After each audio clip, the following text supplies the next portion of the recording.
Hey guys, welcome back to another interesting video of How to Guide. In this video, I am going to show you how can you solve the issue which is showing you cannot message this number at the time. Now lately Twitter is bugging too much and this is also one of the another Twitter bug.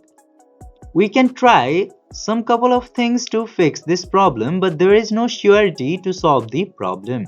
The first thing you should do is open the Twitter account and then log out your ID and log in again into your Twitter account. And after doing that, if your problem will be solved, it's very good thing. And if it still doesn't solve the problem, the second thing you should try is to go into the setting and privacy, and into settings and privacy go to your accounts information and then enter your password and click to confirm.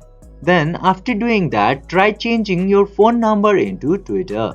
Just simply click to this update phone number and then the problem might be solved. I hope this video was helpful for you. If yes, don't forget to like, share and subscribe to the channel to never miss another update.